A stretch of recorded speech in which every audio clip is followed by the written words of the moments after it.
Friends, அஸ்ஸலாமு அலைக்கும். Welcome to Najra channel. இன்றைக்கி நம்ம சேனலில் வந்து பார்த்திங்கன்னா ஒரு சிம்பிளான லஞ்ச் மெனு தான் பார்க்க போகிறோம். இன்றைக்கி நம்ம சேனலில் ஒரு லஞ்ச் மெனு, அதாவது சாம்பார் ப்ளஸ் அதோட ஒரு உருளைக்கிழங்கு ஒரு ரெசிபி தான் பார்க்க போகிறோம். வாங்க வீடியோக்குள்ளே போகலாம். அதுக்கு முன்னாடி நம்ம சேனலை சப்ஸ்கிரைப் பண்ணிக்கோங்க. நான் வந்து பார்த்திங்கன்னா சாம்பாருக்கு ஏற்கனவே பருப்பு வந்து வேக வச்சுட்டேன். பருப்போடு வந்து பார்த்திங்கன்னா வெங்காயம், தக்காளி, ஜீரகம், பூண்டு, பெருங்காயத்தூள், மஞ்சள் தூள் இது எல்லாமே போட்டு நல்லா பருப்பை வேக வச்சு எடுத்துக்கேன். நெக்ஸ்ட்டு வந்து பார்த்திங்கன்னா சாம்பாரை வந்து நம்ம வந்து தாளித்து எடுக்க போகிறோம். அதுக்கு வந்து கடாயில் எண்ணெய், கடுகு சேர்த்தாச்சு. அதோடு வந்து பார்த்திங்கன்னா ஒரு 2 பெரிய வெங்காயம், கொஞ்சமாக கருவேப்பிலை சேர்த்து வதக்கிக்கலாம். சாம்பார் வந்து பருப்பு வேக வைக்கும் போதே நான் சின்ன வெங்காயம் போட்டு வேக வச்சுட்டேன். அதனால் வதக்க வந்து நான் பெரிய வெங்காயம் சேர்த்துக்கிறேன். நீங்கள் சின்ன வெங்காயம் போட்டு கூட வதக்கலாம், டேஸ்ட் ரொம்ப நல்லாயிருக்கும். ஸோ வெங்காயம் நல்லா வதங்கட்டும். அதுக்கப்புறம் பார்த்திங்கன்னா இதோட வந்து கத்திரிக்காய், முருங்கைக்காய் கட் பண்ணி வச்சுருக்கோம், அதையும் நம்ம சேர்த்துக்கலாம். ஸோ கத்திரிக்காய், முருங்கைக்காய், மாங்காய் போட்டு சாம்பார் வைக்கும்போது ரொம்ப டேஸ்ட்டாக இருக்கும். இதோட வந்து பலாக்கொட்டை இருந்தாலும் போடலாம், அதுவும் ரொம்ப ரொம்ப டேஸ்ட்டாக இருக்கும். இன்றைக்கி வந்து இல்லை, அதனால் நான் மாங்காய், கத்திரிக்காய், முருங்கைக்காய் மட்டும் போட்டு இந்த சாம்பார் வச்சுருக்கேன். காய் வந்து கொஞ்சம் வதங்கினதுக்கப்புறம் பார்த்திங்கன்னா நம்ம ஆல்ரெடி வந்து பருப்பு வேக வச்சு வச்சுருந்தோம் இல்லையா, அதை நல்லா மசித்து இதோட சேர்த்துக்கலாம். அதுக்கு தேவையான அளவு தண்ணியும் சேர்த்துக்கலாம். நல்லா அதை வந்து ஒரு மிக்ஸ் கொடுத்துக்கலாம்.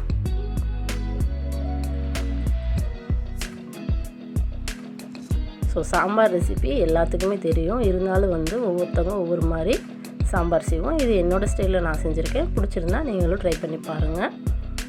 ஸோ அதோடு வந்து பார்த்திங்கன்னா நான் ஒரு 1.5 ஸ்பூன் அளவுக்கு மிளகாத்தூள், 1 ஸ்பூன் அளவுக்கு சாம்பார் பொடி சேர்த்துருக்கேன். இந்த சாம்பாருக்கு தேவையான அளவு உப்பு சேர்த்துக்கலாம். எல்லாத்தையும் நல்லா மிக்ஸ் பண்ணிவிட்டு மூடி போட்டு நல்லா ஒரு 10 நிமிஷம் வேக விடுவோம். காயெல்லாம் நல்லா வேகட்டும்.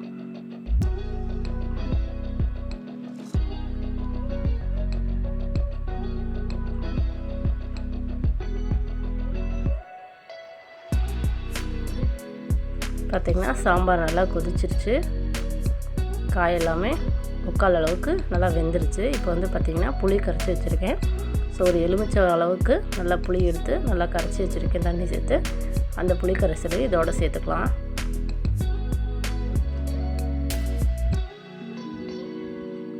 புளி வந்து நல்லா காயெல்லாம் வெந்ததுக்கப்புறம் சேர்த்துக்கோங்க.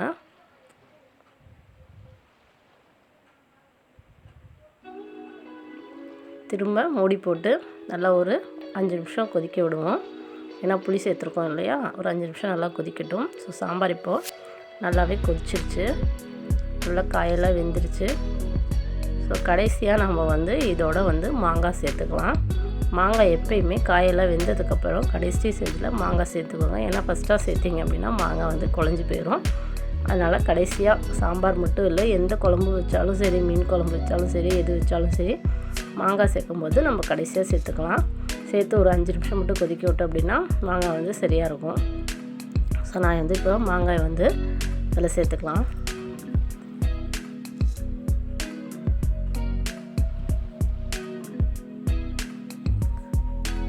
அதை நல்லா கலந்து விட்டுட்டு திரும்ப ஒரு மூடி போட்டு ஒரு 5 நிமிஷம் மட்டும் கொதிக்கட்டும்.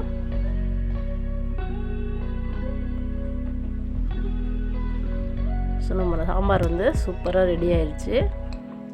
ஸோ மாங்காய், முருங்கைக்காய், கத்திரிக்காய் போட்ட சாம்பார் நீங்கள் வந்து உங்கள் ஸ்டைலில் செய்வீங்க. ஸோ இந்த மாதிரி உங்களுக்கு பிடிச்சிருந்துச்சுன்னா நீங்களும் ட்ரை பண்ணி பாருங்கள். ஸோ சாம்பார் ரெடி ஆயிடுச்சு. இதை வந்து இறக்கிட்டு நெக்ஸ்ட்டு வந்து உருளைக்கிழங்கு வறுவல் வந்து எப்படி செய்யலாங்கிறத பார்க்கலாம். ரொம்ப சிம்பிளான உருளைக்கிழங்கு வறுவல் தான் இன்றைக்கி செய்ய போகிறோம். இதுக்கு வந்து ரொம்ப ப்ராசஸ்லாம் இல்லை, ஜஸ்ட் ஒரு 5 நிமிஷத்தில் செஞ்சிடலாம். நான் வந்து பார்த்திங்கன்னா 3 பெரிய உருளைக்கிழங்கு எடுத்து தோலை சீவிட்டு சின்ன சின்னதாக கட் பண்ணி நல்லா அலசி வச்சுருக்கேன். அதை வந்து நம்ம ஒரு பவுலில் மாற்றிக்கலாம். அதோடு வந்து பார்த்திங்கன்னா ஒரு 3/4 ஸ்பூன் அளவுக்கு மிளகாத்தூள் சேர்த்துருக்கேன். ஒரு 1/4 டீஸ்பூன் அளவுக்கு மஞ்சள் தூள்.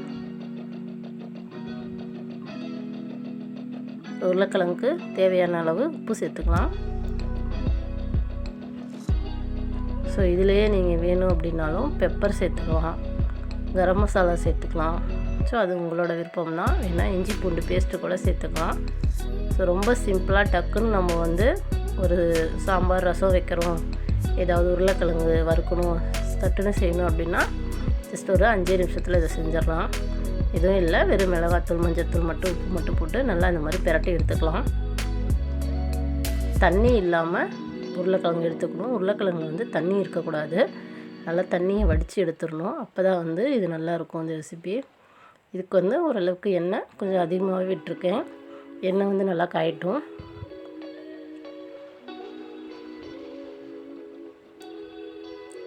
எண்ணெய் காஞ்சதுக்கப்புறம் அந்த உருளைக்கிழங்கு வந்து இதில் சேர்த்துக்கலாம். காரம் வந்து உங்களுக்கு எப்படி வேணுமோ அந்த அளவுக்கு நீங்கள் சேர்த்துக்கோங்க. ஸோ இதோட நீங்கள் வெங்காயம் சேர்த்து கூட செய்யலாம், ஜீரகம் சேர்த்துக்கலாம், அது நம்மளோட விருப்பம்தான். வெங்காயம் சேர்த்து கூட நீங்கள் இந்த மாதிரி செய்யலாம். வெங்காயத்தை நல்லா வதக்கிட்டு அதுக்கப்புறம் கூட இந்த மாதிரி கூட செஞ்சுக்கலாம். ஸோ உருளைக்கிழங்கு எல்லாத்தையும் சேர்த்து நல்லா மிக்ஸ் பண்ணிக்குவோம். நீங்கள் எண்ணெயில் வந்து ஃபஸ்ட்டு எந்த காய் சேர்த்தாலும் அதை வந்து இந்த மாதிரி ஒரு டைம் பிரட்டி விட்டுடணும். அப்போ தான் வந்து பார்த்திங்கன்னா கீழே வந்து அடி பிடிக்காது. நீங்கள் வந்து காயை போட்டுட்டு அப்படியே நீங்கள் மூடிட்டீங்க அப்படின்னா அது வந்து கடாயில் வந்து பிடிச்சிக்கும். அதனால் காயை போட்டுட்டு நல்லா இந்த மாதிரி ஒரு 2 முறை பிரட்டிட்டோம் அப்படின்னா காய் ஃபுல்லாக எண்ணெய் ஆகிடும். ஸோ அதனால் அது வந்து கடாயில் வந்து ஒட்டாது. ஸோ பார்த்திங்கன்னா நம்ம உருளைக்கிழங்கு சூப்பராக ரெடி ஆயிடுச்சு, நல்லாவே வெந்துருச்சு. நான் கொஞ்சம் எண்ணெய் அதிகமாகவே ஊற்றிட்டேன். உங்களுக்கு வந்து எண்ணெய் கம்மியாக வேணும்னா நீங்கள் கம்மியாக போட்டுக்கோங்க. ஏன்னா எங்கள் வீட்டில் வந்து இந்த மாதிரி சாப்பிட்டா தான் என் பிள்ளைங்களுக்கு பிடிக்கும். அதனால் நான் வந்து உருளைக்கிழங்கு கொஞ்சம் எண்ணெய் அதிகமாக சேர்த்துட்டேன். நீங்கள் வந்து எண்ணெய் கம்மியாக சேர்த்து கூட செஞ்சுக்கலாம். ஸோ நம்மளோட உருளைக்கிழங்கு வறுவலும் சூப்பராக ரெடி ஆயிடுச்சு. இன்றைக்கி லன்ச் வந்து பார்த்திங்கன்னா ரெடி ஆயிடுச்சு. ஸோ சாம்பார் உருளைக்கிழங்கோட இன்றைக்கி லன்ச் காம்போ எங்கள் வீட்டில்.